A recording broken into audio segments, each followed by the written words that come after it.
This is the Veterinary Project Podcast, episode 064. Welcome to the show created by vets featuring absolutely no pets. This is the Veterinary Project Podcast, hosted by Dr. Michael Bugg and Dr. Jonathan Light. Our resident veterinarians have swapped out their stethoscopes in favor of microphones to bring you the Veterinary Project Podcast, a show focused on real conversations, aimed to connect this amazing profession full of remarkable people. Through the sharing of collective stories and wisdom, and connecting over the many unique challenges we face, we invite you to join our community of veterinary professionals leading intentional lives.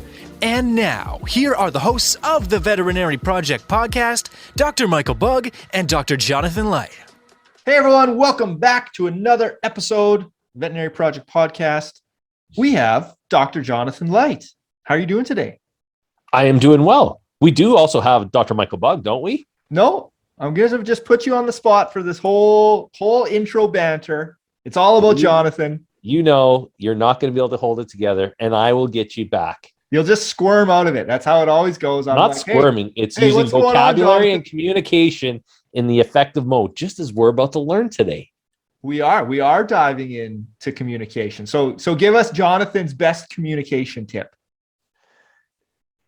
I don't have a best one for a Friday afternoon. Unfortunately, the consciousness of brain is a little bit lower than normal, but listening and learning is your best step to appreciating another person and their perspective.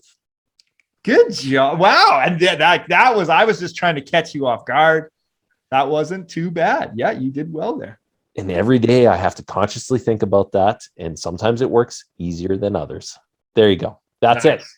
Okay. Yes.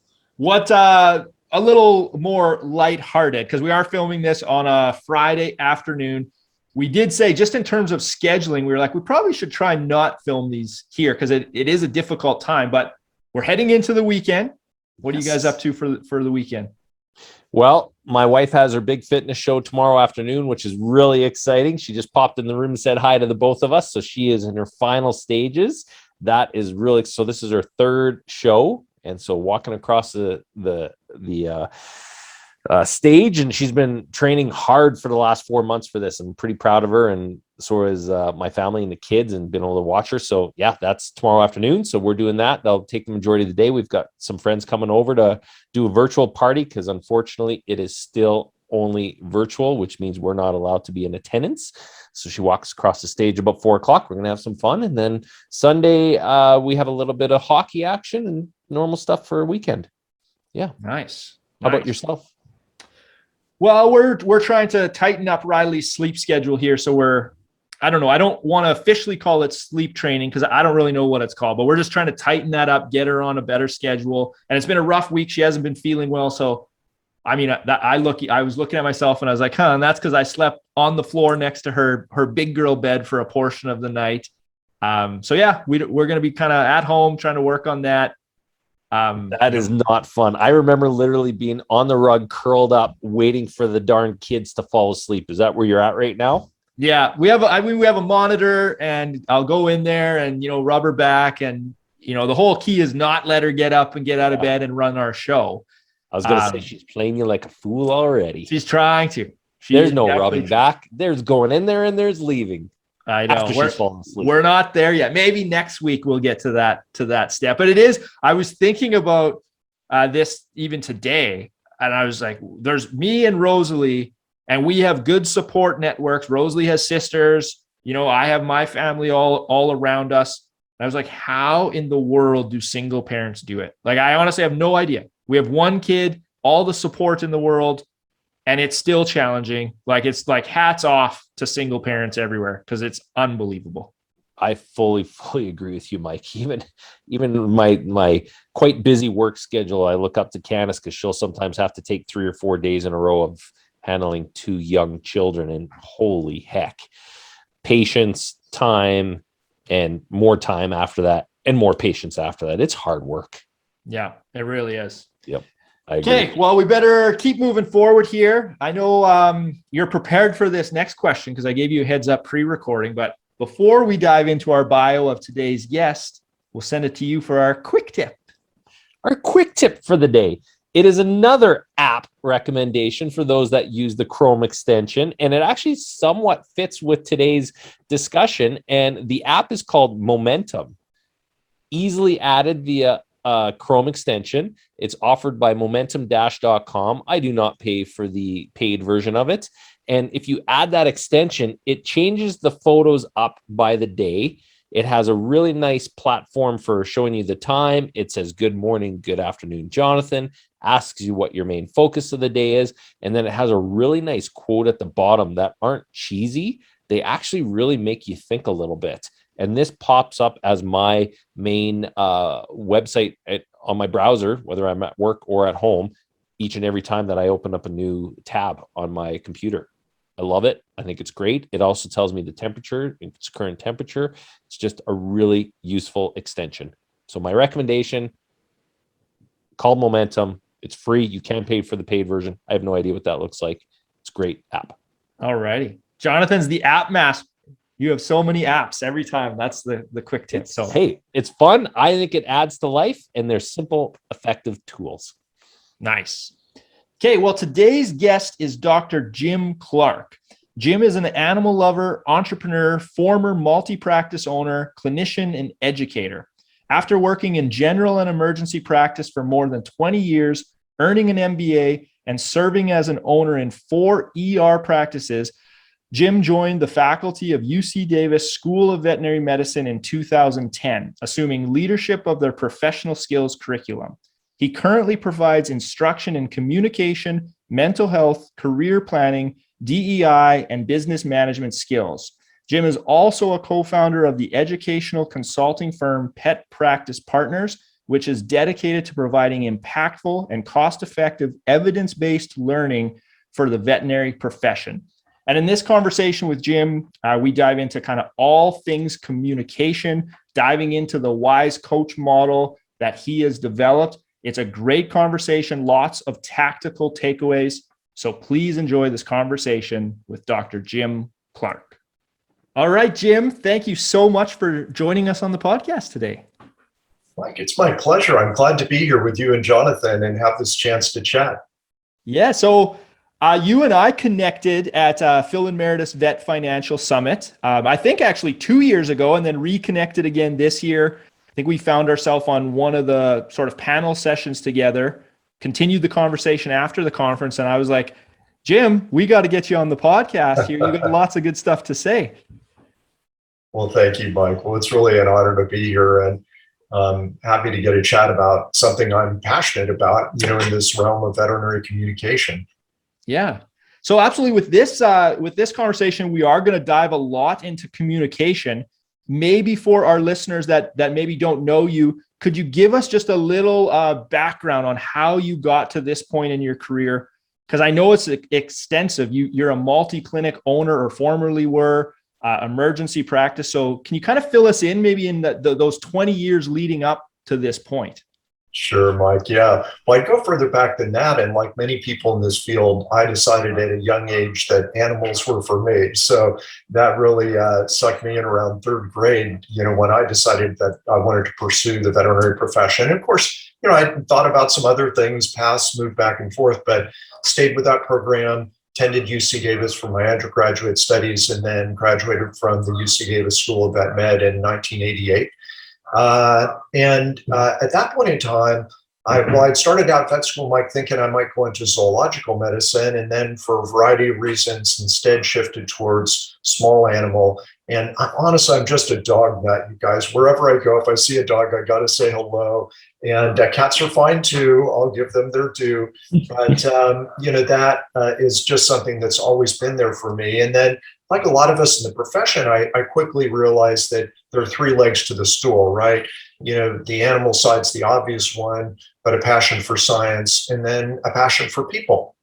So I'm lucky I have all 3 of those things, which has made this profession a really good fit, I think, for me over the years. So graduated from Davis, realized that I had a ton still to learn. And so I joined intentionally large multi-doctor, high caseload practices dove into learning medical and surgical skills, had some really terrific mentors. And along the way, I'd always had an interest in business. And so I just paid attention to what I liked, what I thought could be better.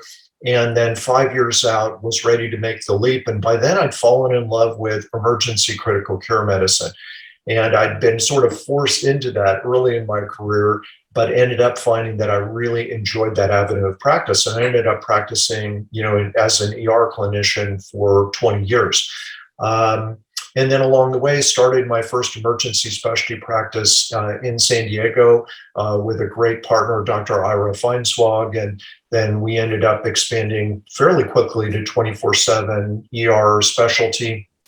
And a lot of luck was involved, you guys. It was a good time in vet med to be really focusing on emergency care and specialty. And that was a period of time where those were really growing in, acceptance within our field. So got that practice up and going, really enjoyed the process of just bringing teams together, developing business systems. Thank goodness, looking back, I'm really glad that I didn't know what I didn't know, or I would have been freaked out, So, the business thankfully did well, and I learned a lot along the way, and ended up having this great opportunity to get into teaching. So I taught for 5 years at San Diego Mesa College, community college, in a program training registered veterinary technicians. And I taught anatomy, physiology, surgery, anesthesia. And this was part-time while I was a practice owner and, a husband and a dad and a lot of other things in my life. But it was a part of my life that I really loved. My students were amazing. And it really solidified a lot of my own understanding in these different areas. So that was a great experience. Then from there, I thought, well, if I did this again, I could do a better job. And I realized ultimately I wanted to move with my family up to Northern California where I'd grown up. So I partnered with another great colleague, Dr. Steve Dana, who was a vet school classmate of mine.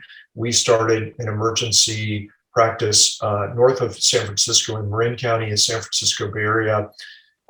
Partnered with specialists, grew that practice. I was fly commuting back and forth the first year and learned a lot, brought business systems that I developed. We further, expanded on those.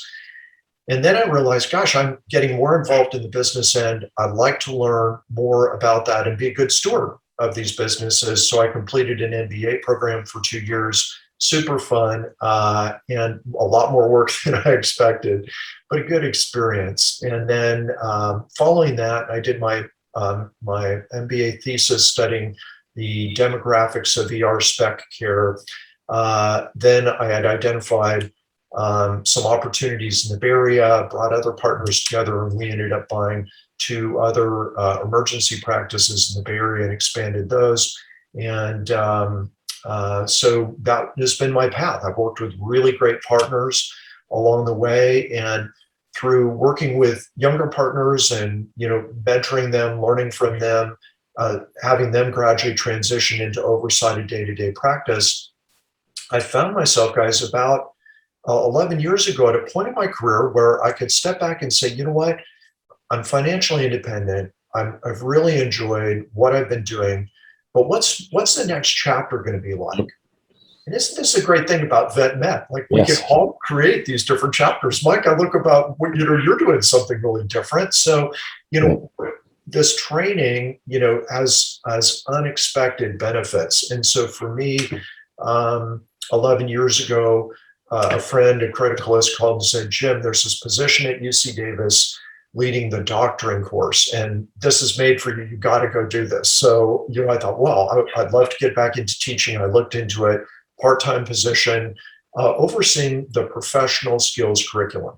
And this is stuff that I didn't get in vet school. Where I had to learn this is in the school of hard knocks, So communication skills, well-being in the profession, career path planning, business, diversity, equity, inclusion, cultural competency, all of these areas that weren't part of my education, but I realized are so important in the trenches of practice.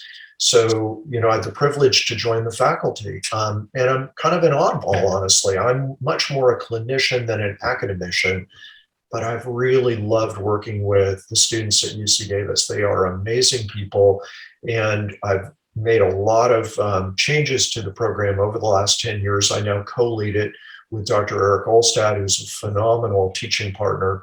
And it's just a ton of fun. And, I think I've shared some of my wisdom, but I have to say, I've learned a ton from my students and the community of veterinarians in our area who I've involved in our communication skill training and teaching program. So there you have it. I got to also mention I'm a proud dad. I have two daughters, 21 and 23. I live in Davis, California. We have two dogs and a cat. And, life is good. I was out bike riding this morning, so a lot to be thankful for. Wow. Jim, there's so much there. You can tell as you're telling your story that people, I love how you said it, how it's one of the legs of the stool. I don't know if I've quite heard it that way, but it just weaves throughout, like even as you were building your businesses and now into teaching. I do have a question. If we kind of shift back to when you started, we're so fortunate now, we can just bring people like you on podcasts and learn from you. Where did you start to learn these skills, before they were, quote unquote, mainstream and veterinary schools started picking them up? Well, thanks for asking, Mike. I think like so many colleagues in the profession, there are different ways that we learn these skills. I think one of them is through, we would call it the unofficial curriculum, which really is just watching others around you. When you're in vet school, you're working with these residents. In reality, residents have very little training or experience in the field. They're great, hardworking colleagues, but they're also getting started. Learning from faculty members, when that opportunity arose. And then, what happens is you get out of vet school and then you realize, wow, I'm kind of on my own for the great majority of the work, right? Because, I've learned from colleagues overhearing what they're talking about on the phone. That's been helpful for me. But how often did I go in a room with another colleague? Not often. That was really a very rare event. And this is true for most of us in the field. So, the reality is it's trial and error. And that's how I learned a lot of it, Mike and Jonathan. And, if we could spend an hour just talking about the stupid things that have come out of my mouth over the years with clients. And, in ER practice, things are kind of magnified, right?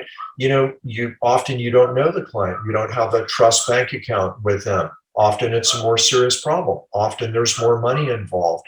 Often there are big decisions that need to be made. So in hindsight, I'm actually kind of grateful that I was in an environment where communication skills were incredibly important.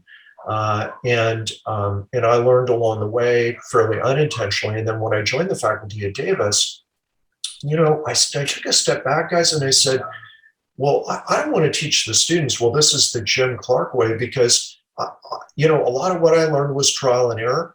And also, we each have natural gifts and natural style. I think every veterinarian should be who they are. And so what I wanted to figure out would be, well, what are the commonalities? What are some tools that any veterinarian could use that would actually move the needle to help us build more trusting relationships with our clients, to help them make decisions, to help us be good patient advocates, because that's really the most important part of all this. And so that's what I worked on, figuring out. And upon joining the Davis faculty, I took a really deep dive into the literature to look at, well, what's the evidence that's out there around this? And there are over 100,000 papers in the human medical field around physician-patient communication. Now, I'm not saying human doctors are real good at this, but a lot of research has been done in their field, and not much in the veterinary field. There's some wonderful colleagues, who have been blazing that trail, but we still don't have a lot of research. And so what we've really done is to look at research that's been done largely in the human medical field and try to adapt that to our environment. And I think that's important because we can learn a lot from our human medical colleagues and their relationships with their patients. But every veterinarian listening right now knows we have some significant differences, right? We have got that triad relationship, maybe it's similar to a human pediatrician, but you can talk to a kid about their issue unless they're very young. And obviously, we have to discern that for our non-speaking animal patients. So we've got that piece. And then another big one comparing us to the human medical field is we have to consider money and we have to talk about money. Yep. And we need to learn how to do that well. And so these are aspects of working as a veterinarian that I recognize were not in the previous models that had been used. And so working with my colleagues, we came up with a new model based on the acronym WISE Coach. Really with the goal of trying to create something that would be of practical value, that would be relatively simple, because that's how I operate. If I try and remember 71 steps, I'm not going to do so well. So we wanted to go that direction and something specific to the veterinary profession. So that, Mike, is kind of, how I got going on this. Yeah, and it's fascinating. I know you passed along the white paper on it, and I was diving into it, and there is a lot there. And when you mentioned 100,000 research papers, and there's just so much to communication, and it's kind of ironic that for veterinarians dealing with non-speaking pets, that communication is just so important, right? Because it is that like bridge in that gap. So, I mean, I love what you've done with it. Why don't we, kind of dive into that? And I think it's like beautifully simple when you spell out the WISE Coach, because if you take communication and just sort of throw it on a wall, you can go in so many directions, right? And getting a framework to it to navigate like difficult situations, it's kind of brilliant to break it down like that. Well, thank you, Mike. And I can't claim credit for that, because I learned early on that, we can watch somebody communicate well, and that doesn't necessarily make us a better communicator. I don't know about you guys. I'm a tennis fan, and I love watching Serena Williams play tennis. And, I could watch a full match watching Serena out there with amazing shots. And then when I take my racket out, I am no better. All right. So I watched that, but it didn't make me better. Now, on the other hand, if I could step out on court with Serena and she could look at what I'm doing and she could give me some specific things that I could do differently. Jim, what are you doing? You got to change your racket face, or whatever that might be, your grip.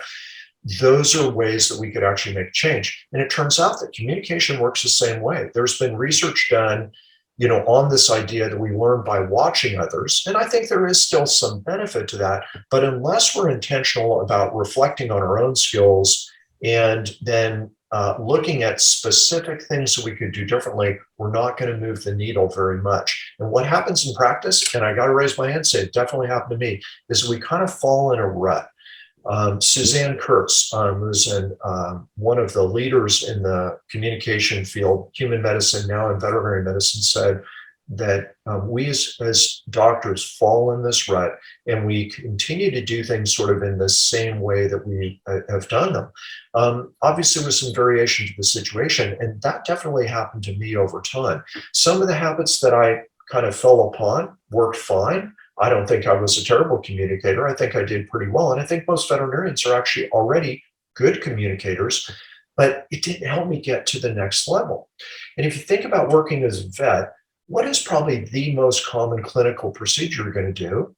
It's going to be the office call. It's going to be a consultation. If you do those 20 times a day and you work 4 or 5 days a week and you practice for around 30 years, you're going to do about 100,000 of them. So I want to encourage every veterinarian to get intentional about how are we using that time? How are we interfacing, with our clients? How are we communicating with them? And that can really make a difference. And speaking of clients, today's clients, guys, are really different from the clients that I experienced when I graduated from Davis 30 plus years ago. The change that I've seen is unfortunate, and that is that our clients are less trusting than they were. They're more skeptical. On the positive side, in some ways, they're more knowledgeable, right? This access to information. I'm old enough to practice pre-internet, and people didn't know much. And so they came in, they kind of accepted what I had to say. So I was viewed in my relationship with them as maybe more of a paternalistic type of figure, maybe even more authoritarian, though I didn't intend that.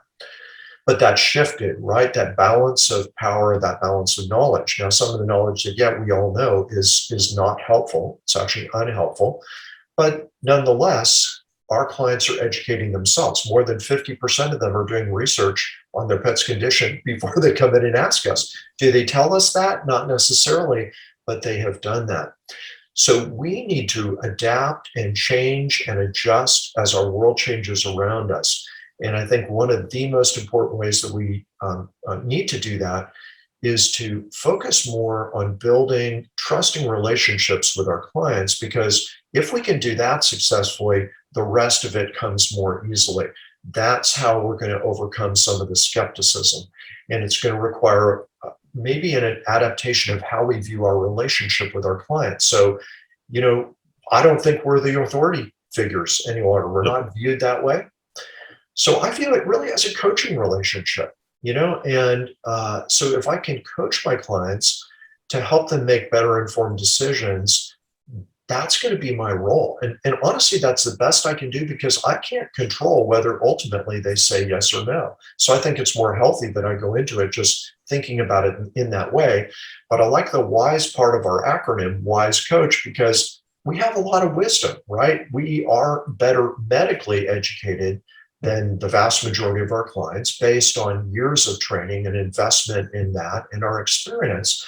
So that wisdom matters. It's important as well. So I think we need to find this balance. We call it relationship-centered care, where we respect our client's relationship with their pet, the knowledge that they have about their pet. At the same time, we recognize that we have some wisdom that could be really helpful for them. So those are some things that I've seen shifting and changing. And we have thought about those and incorporated them into the WISE Coach model. And I also have to give a shout out to the fear-free movement, which I'm a believer in. Oh, yeah. Yeah, and so we have brought in some elements of fear-free into this consultation model, also to kind of remind ourselves about what is the experience of our animal patient while under our care. Yeah, that's fascinating. Well, let's dive into this WISE Coach model, kind of building trust there. Educating the client, maybe dispelling some of the false information and acting as that coach in the relationship. So I know you developed it as an acronym, so maybe we can walk through that quickly for our listeners. Yeah, you bet, Mike. And I'll share with the listeners that our goal with this is to make it widely and freely available throughout the veterinary profession. So we recently created an educational consulting firm where we're going to be providing entirely online training, very good quality training for colleagues who want to learn more about this and how to use these tools. But I'm not here to sell anyone on that. I just want to say that at our website, which is petpracticepartners.com, we have the WISE Coach model available. So listeners, if they'd like to learn more, that's a resource for you. We also have a paper that's pending in JABMA regarding a large research project that we did to assess the model in 2020. So that was important to me, like Jonathan, because subjectively, I saw how well this was working for hundreds of students that I've worked with over the last decade at Davis and veterinarians in practice as well. But, I'm sort of I'm a scientist, right? We're all scientists. So that wasn't enough. I wanted to look at it more objectively. So with my business partner, Dr. Cassie Shaplinder, we embarked on a large research project in 2020 where we created an online methodology to be able to assess pet owner perceptions of two veterinarians. And we did this by creating staged videos with the same veterinarian, the same pet, the same medical problem, the same recommendations, the same attire, all of those things standardized. But the difference was that one of the veterinarians deployed these specific skills that are in the WISE Coach model, and the other one just went through routine consultation without doing that. And I'm pleased and proud to say that we had 1,200 participants in our study, which is almost unheard of for a communication study. It gave us a lot of power in being able to rigorously analyze, are these tools making a significant difference? And the results exceeded our expectations. And they showed that when a veterinarian used these fairly simple tools or skills within the Wise Coach model, clients were significantly, this with a p-value of 0.05 or less, often far less, were significantly more likely to recommend the veterinarian, return to the veterinarian, to find the veterinarian to be more caring, more competent. So we saw a lot of very significant benefits, and probably the most significant was that clients were 1.5 times more likely to agree to the full recommended treatment plan. To me, what that means is better medical care and less of that emotional wear and tear as a veterinarian of resistance to what we're recommending. And by the way, there's a business benefit. Spending was 15% higher in a single visit, which doesn't even account for the ongoing value of a client who's more likely to refer, return, recommend. So that's very meaningful. And then a piece of the research that I also love to see was that while those pet owners who experienced the veterinarian using Wise Coach were rated the veterinarian far more highly in all of these areas, one of the areas, and they spent significantly more, they also felt that that veterinarian was more cost conscious on their behalf, that's what we should all be shooting for, right? Yep. So how about if I walk through a little bit of the model, and in the interest of time, I'm just going to hit on a couple of tools that I think might be most helpful for some listeners to maybe begin to incorporate. Yeah, that'd be great. And on the note of the results, that's what jumped out to me, was that those same clients felt that the veterinarian was more cost conscious. So it just speaks to how much you're building that rapport with the client. So absolutely, let's dive in. Yeah, and the difference is simple, guys. It's communication. So what does this look like? So the Wise Coach model, any veterinarian with some experience under their belt is going to look at this model and say, oh, I'm already doing probably 70, 80% of this. And that's because we wanted to create something that is very realistic. So here's what the acronym stands for. So WISE is the first part of this. Welcome the client. Then we're going to investigate the history. Then we're going to summarize what the client has shared and our understanding of that. And then a well-trained veterinarian is going to explore beyond that primary complaint to screen our patient for other medical problems. All right. So there you have it. Very simple, WISE. Then we perform our physical exam. And then after that, we're going to follow through with COACH. So the COACH acronym, stands for convey our findings. Well done. That's what we do after we've completed our history and physical exam. We want to convey our findings. Then from there, we want to outline a plan for the client. We want to ask for their feedback. Rather than dictating a plan, we want this to be a dialogue. We want to share the power and responsibility with our clients, help them feel more in control. So we ask for their feedback. And then after that, an experienced veterinarian knows whatever we've decided on, we need to clarify expectations so that we're sure we're all on the right page, because clients often don't remember the many things that we have covered. So we clarify that. And then the H is just that reminder to hold the interests of both our patients and our clients in mind and find that balance throughout the whole course of our consultation. So that's the overall framework of this Wise Coach. But let's drill down and think about some actual tools. So let's talk about a welcome. Well, what we want to encourage veterinarians to do is make it a welcome, not just the start to a medical interview. A start to a medical interview would be, oh, hi, Jonathan, I'm Dr. Clark. I understand that Bugsy's been vomiting. Okay. All day. Well, yeah, there you go. Well, the benefit is, okay, now that was very fast. Right now we're talking about the problem. Okay, so what's the problem? But what do I know about you, Jonathan? I don't know anything about your relationship with the pet. And I haven't done anything to build your relationship with me. AVMA just did a focus group study last year as well, looking at the language that we are using and should be using in the field. They've come out with an initiative called the Language of Veterinary Care. I encourage listeners to check that out. And their research was, on using 4 stakeholders in the vet profession and then 10 interviews with pet owners, so a much smaller sample size, but nonetheless, they came up with some really good recommendations and recognized that what pet owners really are looking for is they want to have their care personalized. They want to have a relationship with their veterinarian. So one of the ways we can do that is make it a welcome. And what we do there is to just slow down just a little bit, folks, at the start of that consultation, rather than saying, well, hi, Jonathan, I understand Bugsy's been vomiting. What if I say, hi, Jonathan, it's a pleasure to meet you. Thanks for choosing our practice. Are you new to Davis by any chance? Yes, but my cat's been vomiting all day. Oh, I'm so sorry to hear that. Sounds like Bugsy's uncomfortable. Well, we're going to work together to address that. All right. So what we can do is we can create a bridge. We can get to know our clients a little bit as individuals. Now, I was in emergency for 20 years. So a patient's dying in front of you, you're not going to have the luxury of this, sort of non-medical discussion.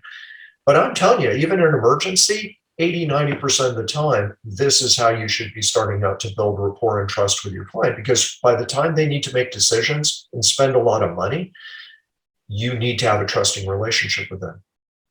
The other side to this, guys, is that I have to be honest and say, somewhere mid-career for me, with the time pressures of practice, which are so prevalent today, it became about just figuring out the problem and moving on. Yeah. And this sapped some of my love for the veterinary profession right out of me. And it happened without my even being aware of it. And what I realized over time was that, I would tell my staff, hey, Tim, will you check on, that cat with pancreatitis in the ward? Instead of, will you check on how Tuffy is doing in the ward? So I depersonalized some of this. It became more routine and more autonomous. And I did that thinking that I was being more efficient and doing what I really needed to do. But what I've realized is that that's the last thing that I should have done, and that affected my well-being as a veterinarian and as a human being. And so by just taking a few moments and not making a checklist thing, oh, I got to pretend like I'm interested in Jonathan, I really don't care. Hopefully we do still care. And I can be a little bit curious, and I can get to know you a little bit as a pet owner. We share that right off the bat, right? We both have a caring and concern for animals. So can I jump in on that one for one moment, Jim? Because I think you bring up a very, very valid point, and yet you have your 2 and 3 year old out veterinarian or your 15, 20-year-old veterinarian dealing with increased demand of caseload, an increased demand from clients. And how are you and your team recommending that bridge? Because unconsciously, like you said, we are as a industry trying to be as efficient as possible, which does depersonalize it in a way. How do you counter that? Because it's in some ways an unfortunate consequence of where we are. Again, I'm not saying that's good. I'm glad you asked that, Jonathan. So here I can actually lean on some evidence here that if we jump in and we don't build this trust and rapport with our client at the outset, and there's a lot of science behind the power of first impressions. We actually measured within our research study, and we haven't published it yet, but we actually looked at implicit bias of the clients towards these veterinarians, the same veterinarian, but just communicating differently. And they confirmed that this first impression is critically important and that it carries through our consultation. So if we don't get off on the right foot, we don't make it personal before we get all professional, we end up paying for it. And you know where we pay for it, Jonathan, is when it comes to our recommendations, we get more resistance to that. And more resistance to those recommendations, that's what takes a lot of time for me over the years in hundreds and thousands of exam rooms, is having to go back in and revise plans, negotiate over what we're going to do and not do. So it's somewhat counterintuitive, but I believe, and there's some evidence to support, that if we take a little extra time at the start to get off on the right foot and build that bridge, that we'll make up for it on the back end. So I'm so glad you brought that up, because that often is one of those assumptions and justifications veterinarians make. I don't have time for that anymore. Correct. And what we're doing is we're actually harming ourselves as well. This is a well-being issue for us. And when I let myself just take a deep breath, slow down for a minute or two, get to know my client, enjoy my animal patient, that makes everything better for everybody. It's truly a win-win-win-win. So there you have it. That's our little tool at the start, is to be personal before we move into professional, unless it's a do or die emergency situation. Then what do we do next? The next tool that I want to offer, we call the agenda. So this would be just taking a moment to map out for our client where we want to head. And it would sound like this. I'm going to pick on you, Mike. So Mike, thanks for coming in today with Benny. I'm sorry that she's not feeling well. What I'd like to do is ask you some questions. I want to make sure I understand your concerns with her. And then I'm going to do a thorough stem to stern physical exam. I'll share my findings with you, recommendations. We can chat about costs and make sure you're comfortable. How does that sound? That sounds good, Jim. Okay. So how long did it take to do that? That took about maybe 20 seconds to do that. So it wasn't long. It wasn't long-winded. But what are the benefits of what I just did? Well, what I just did was I signaled the type of relationship I want to develop with you, Mike. I said, I want to listen to your concerns. So I want to listen. That's part of what I'm here for, is to listen. And I'm going to do that by asking some questions. Then I signaled that I'm going to do a physical exam. You know what a lot of veterinarians do? They say, I'll do a quick exam. Well, that's not what we should be conveying. We're actually doing a thorough physical exam. If you're a good veterinarian, that's what you're doing. That's what you want your clients to pay for. So I'm going to say a thorough stem to stern physical exam. And then I'm going to say, I'm going to share my findings with you, which is different than I'm not saying, and then like I'm going to tell you what you need to do. As soon as we go that direction, today's clients dig their heels in and feel like, wait, you're trying to sell me on something that's going to be expensive. Going to the veterinarian is really expensive. It's about money, So no, this is we'll talk about that together. And then, you know what I did? I artfully dropped in the mention that we'll talk about costs. And then I said, we'll make sure you're comfortable. And then I paused and I said, how does that sound? Because when you respond back to me, we just created a back and forth dialogue. That's a relationship, not an authoritarian monologue. And we just came into agreement. So all of these things are subtle. A lot of what is going on with our clients is not rational. It's actually at an emotional level. And many decisions are made largely based on emotion rather than logic. So there you have it. Is that a difficult tool to incorporate? No. Did I do that before I studied this and really looked at it? No, I didn't do that. I just went about my business. So there's another tool, easy to incorporate. Let's move forward. So welcome. We have a few other reminders there. One of those, by the way, is to position yourself, if possible, on an equal eye level with your client, which usually means sitting down on a stool in the exam room. And this changes the feel and the dynamic of the relationship. There was a cool study out of human medicine that showed that when a human physician came down and sat down at their patient's bedside, the perceived time that they spent was significantly greater than if they stood. Not the real time, but the perceived time. So it changes the dynamic.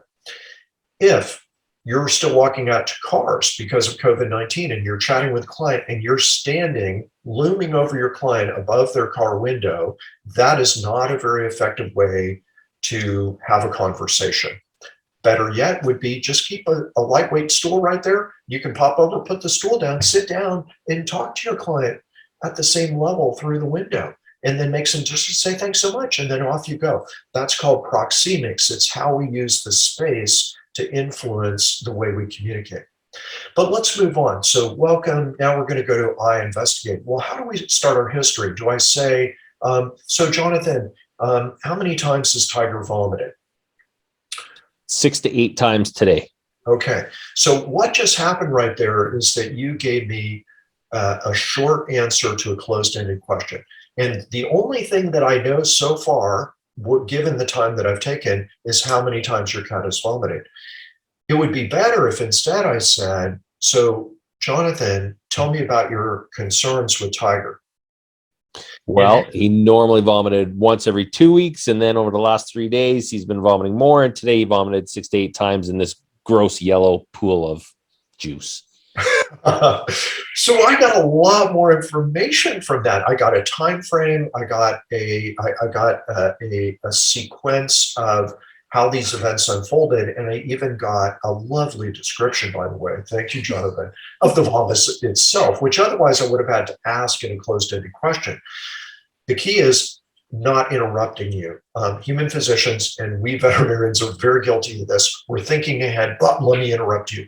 What I need to do is ask that open-ended question and then shut this pie hole for a while and just listen and absorb and let clients tell their story. I think many of our clients rehearse in their head what they want to share in a history.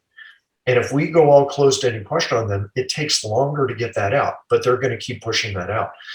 So many veterinarians might feel like, well, sorry, Jim, but I don't have time to ask open-ended questions. But I'm going to argue, you know what, try this. And you're going to find that you actually can save time with this because the client's going to tell you your story. The other thing it does is that you might think that the vomiting is the main concern that brought them in. And maybe that's what your technician or your client service rep wrote down for you. But I know from being in the trenches for years that that's not necessarily the case. And sometimes it's when you have your hand on the door handle and you want to move on to your next client or your next procedure where the client brings up what really brought them in, you know? Yeah. And so better yet would be give them the opportunity to share their story up front. Easy, okay? So there we had another tool, open-ended question.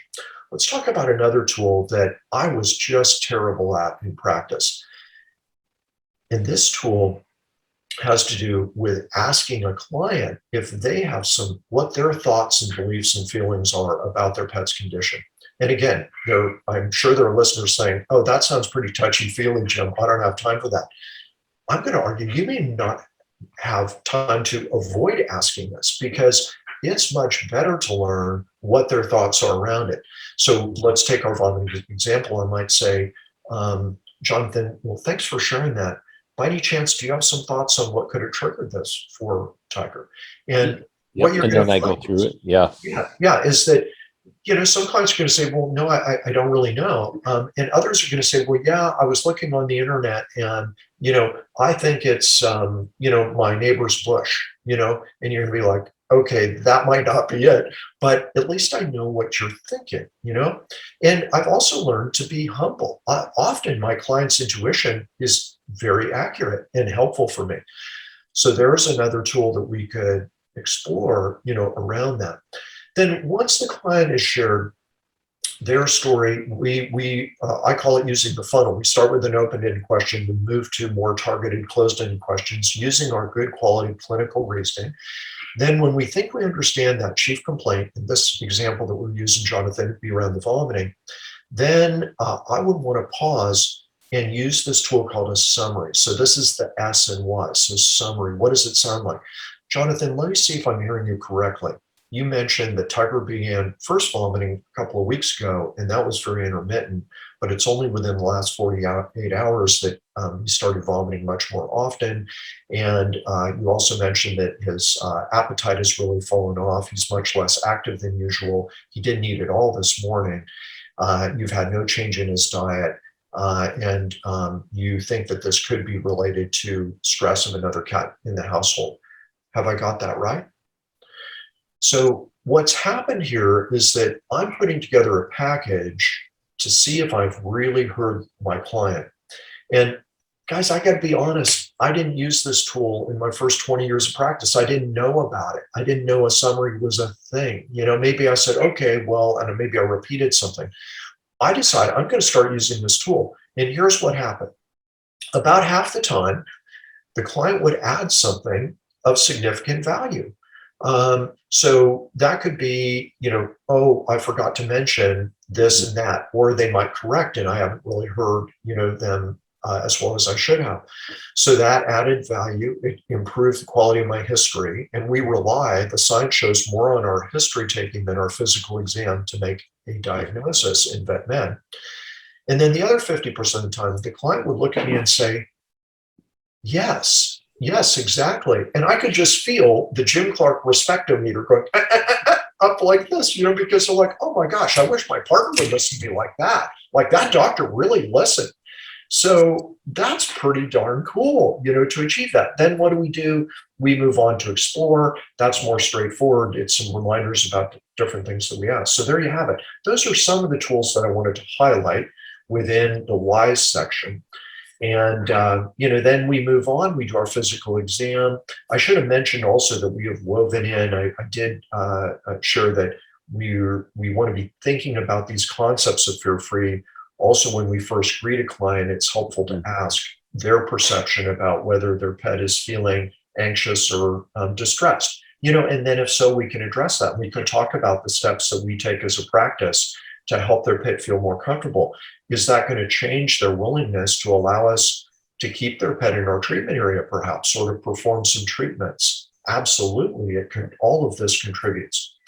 So after the physical exam, then we're going to move on. We're going to convey our findings. And veterinarians were good with facts, So Tiger's abdomen is splinted. Okay, well, what the hell does that mean? Use that word. Yeah. Well, Jonathan, when I felt Tiger's belly area, you might have noticed him tense up. He's uncomfortable there. So now I've told you in layman's terms what the issue was that I'm concerned about, but I haven't said what it means. So I think we all need to be working to improve our communication by saying not just what a problem is, but by what it might mean. So our clients want to know kind of what we're thinking. So we're going to share that information. Then we're going to do, we call it chunk and check. So rather than this long-winded diatribe, which I'm guilty of for years in ER practice, instead, better yet would be to say, Jonathan, what questions do you have about what I've shared so far? And then go boom, boom, boom. I open that door, we take a pause, and you say, I think I understand, doctor. I'm wondering, what does that mean? And say, okay, yeah.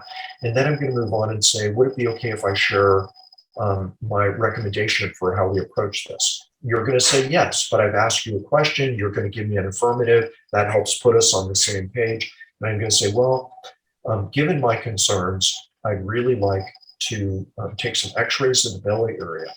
That's going to be helpful because it can allow me to see whether there might be evidence of a blockage. That could be a very serious problem, and we would need to treat that in a certain way. In addition to that, I'd like to take some blood tests if it'd be okay with you, because that's going to give me different information about these organs internally, how they're working. And I can't tell that by just looking at Tiger. We can do this in-house. It gives us a lot of information at a relatively low cost. So I think that could also be a very good initial screening test. Now, we do have a third type of test. It's called an ultrasound. It uses sound waves to look in the belly area. I don't think we need to do that right off the bat. That's a more expensive test. Let's put that to the side for now, if it's all right, and focus on these initial two. Before we discuss cost, what questions do you have? Okay, so what I just did was outline these things, but I did something that many veterinarians don't think about doing. I shared something that we could do, but I don't recommend that we do it right now. We're thinking that, but why don't we let clients know what we're thinking so that they don't feel that we're recommending everything under the sun just to make a bunch of money, And our decisions and recommendations should never be based on income to the practice or ourselves. That's why we're a profession, not just a business. But if we're going to be good patient advocates, we need to be persuasive communicators. There's nothing wrong with that. It's just learning how to do this well. And part of that is helping clients feel in control by helping them make the decisions, helping them understand what the benefits might be. And, the AVMA research supported what we had already concluded is that we as veterinarians need to be more upfront with clients about costs. So we mentioned that in the agenda. We dropped in that mention that we're going to get to talking about costs so the clients can relax a little bit and realize, okay, They're not going to force something down my throat. That's not a taboo, topic here. We're going to end up being able to talk about that. So that's how we would work that in. I'm a big believer, if we see a clear best treatment approach, that's what we offer without 5 other options right off the bat. That simply confuses our clients, and they're uncertain about what we really feel is in their pet's best interest. A lot of vets, though, shoot themselves down as patient advocates by saying, well, this is the gold standard, blah, blah, blah, or we could bump, bump, bump. Well, I don't know about you guys, but I don't have any gold in my house, okay? I'm a veterinarian. I got some animals, I got some animal art, but I don't have gold. So when we put things out there like that, we are missing the boat. We're not being good patient advocates. Instead, we should be recommending what we feel would be, in the pet's best interest, but being very careful that we don't push clients into that. If they have concerns, we could say, we both want to find a treatment plan that's going to help any. Would it be okay if we discuss some other alternatives? And then yes, then we move in that direction. So guys, those are some of the tools, out of this model that, and there are many more, but those are ones that I just thought might be helpful to highlight for listeners to think about. Hey, you know what? I could fit that in today. I could try that. And what I can tell you from our research, it's very clear, these things make a difference. And I know they make a difference and are providing the medical care that we want to. I also think they make a difference in our satisfaction, in feeling like we are connected with our clients. It's a funny thing, this research about satisfaction with work as a veterinarian. Boy, there's been a lot of negative PR about working as a vet lately. The good news is that we have this opportunity to work with a lot of good people. The vast majority of people that I've worked with in my 30 plus career have been really good people, and we've shared a common interest in animals. So let's not lose sight of that. Let's celebrate that. Let's make that a part of what we do every day, rather than letting that be squeezed out of us. And we can justify it because it's the right thing to do. It allows us to be a better patient advocate, and it allows us to take better care of our clients as well. So, here's a model. I think that this Wise Coach model is currently, when the research comes out, which will soon in JAMA, be the most evidence-based consultation model in the profession. It's not perfect. It's always, a model in progress. But I think every veterinarian, wherever you are on the path of becoming a great communicator, I think it can move you a little bit further in that direction. Well, I know I've learned a lot today. I just, one question before Mike moves on here is when do you expect it to be published and available for public and for us veterinarians? They're a little cagey on that. I'm thinking probably, Jonathan, early next year. Excellent. Nice. I have some colleagues, including our organization, that would both benefit and enjoy that training and reading that review or reading the article, the research. Yeah, Jim, there's so much in here. Listening to you, I was laughing about your Serena Williams analogy, because I'm sitting here trying to pull that off on you, taking in your communication style and watching like your delivery and tone. And I'm like, wow, you have really mastered communication. And in this Wise Coach, I have all these notes, and you're right. It's all these subtle little tweaks to, we're already communicating, but this is just like sharpening the axe so that it's just like crisp and clean and so like efficient and effective. It's amazing. I love it. Well, Mike, thank you for those kind words. However, in all honesty, I'm not an expert. I'm a learner alongside every other veterinarian and alongside all of my veterinary students. I've taught hundreds of veterinary students communication in interactive labs, and I'll say hardly a lab goes by where I don't learn something from one of the students in my group where they say something a little bit different. I say, wow, oh, that's interesting. That might be a nice way to approach that. And to me, it's one of the fun parts of being a veterinarian. We have a lot of autonomy. We have this chance to help both people and animals. And so this, I have to give a lot of credit to the many veterinarians who've contributed and veterinary students who've contributed to this model over time. One of the reasons we want to make it freely available. Now, I could give a lecture on this or this podcast, and yet it's going to be hard to incorporate these tools as new habits. The best way to do it, very clearly, and I know it's intimidating, but it's role playing, and it is being observed by others, and ideally by somebody who's a little further down the path in their communication skill, understanding, and knowledge, to give you some authentic feedback in a safe environment. None of us are going to be perfect at this. Role playing is uncomfortable for everybody, but that for my students really makes a difference. And I need to dispel this myth that, some people are great communicators and other people aren't and never will be. I don't believe that. I do believe, and I've seen, now teaching, hundreds of colleagues over time, that some people are more naturally gifted. I'll give them that. But every one of those individuals has the opportunity to move the needle higher. And for others, where maybe it doesn't come as intuitively, and I'm going to put myself in that category, the good news is that these are learned skills. And the thing that we want to learn is how to use these tools not to change who we authentically are.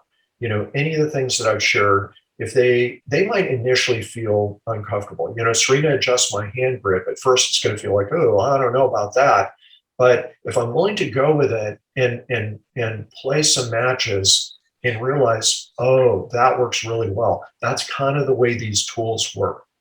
So Dr. Cassidy and Linda and I have developed an online, time-efficient, cost-effective way to provide this teaching. We actually do role-playing in via Zoom, which we've now perfected over this last year. Yeah. And we can help colleagues in a safe environment really develop these skills where they can go back and begin putting them in place with something that they do over and over again. And what a great point, to focus on, because this is something, again, that is among our most common of all clinical procedures. Fantastic, Jim. Okay, well, thank you so much for your time here. We're going to move into our impact round here. We'll move through it fairly quick just to keep our podcast on time here. And I now know a few of the answers, but question one, are you a cat or a dog person? It's going to be dog. You knew where that was going. And I know the next one, true or false, I knew I wanted to be a veterinarian since I was a kid. Check that box. Yeah. Next question, how would your friends describe what you do for a living? I do a lot of things. I've shared the teaching component with you guys, but I'm always involved in a few different things going on. But I think most would say, hey, Jim's teaching, and whether it's in students or, in practices, et cetera. And I would have to add to that, Jim is teaching and learning. I like that. What is your favorite hobby? Anything outdoors, guys. I was out on my mountain bike this morning. Love hiking, kayaking, skiing. Yeah. Excellent. What in this world are you most grateful for? I am most grateful for my family and my friends, and I would include fur family members definitely in there. Nice. Well, thank you, Jim. Thanks again so much. I mean, this was very informative. I know I learned a lot. For any of our listeners that want to reach out, want to follow you, where would be the best place where they could track you down? Yeah, if you're interested in learning more about Wise Coach, you could go to petpracticepartners.com. My bio is there. If I could be of help or support to you, my email is jclark@ucdavis.edu. And feel free to shoot me an email. And it's been a pleasure having this chance to chat. And I hope you can tell, this is cool stuff. Like, this can make our job better and really help us do what we want to do. Fantastic. And I know you had a presentation on negotiation at the Vet Financial Summit. I haven't had a chance to catch the replay of it yet, but I will be. And I suspect I'll be reaching out again for another podcast episode on negotiating. But with this one, as always, the last word goes to you. What message do you want to leave for the veterinary community? Folks, here, I would leave you with this.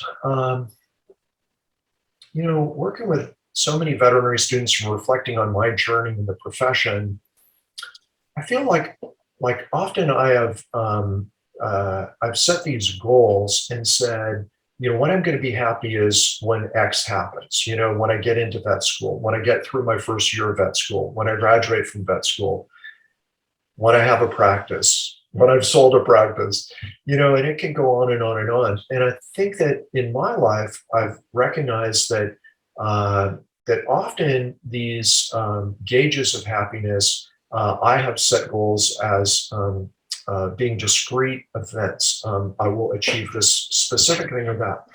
But when I've looked at the science of happiness and when I've looked at my own life, what I really have begun to recognize is that the happiness happens, or honestly doesn't happen, on a day-to-day level. It's part of what we incorporate in our day-to-day routine. So in my day-to-day routine, I fit in a little mountain bike this morning. I've learned to meditate. That's made a huge difference in my life. I spend time throwing the ball for my mini Aussie. So whatever those things are, it's the little things that we can incorporate into our day-to-day schedule, which I think are going to help to keep us healthy and whole. And I love that Mike and Jonathan have put together, this outreach to our profession to say, let's all do these things together. Let's learn how we can be happier and healthier as members of the veterinary profession.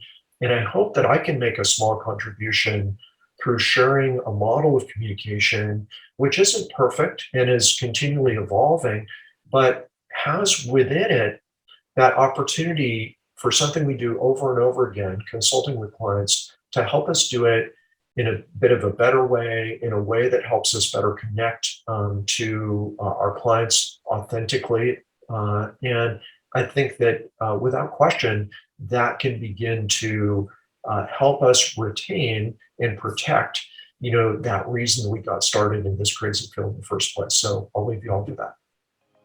Thank you for listening to the Veterinary Project Podcast. As a recap, on behalf of our hosts, the Veterinary Project Podcast will be releasing new episodes weekly, so be sure to tune in as we bring you more conversations aimed at helping you enjoy a life well lived.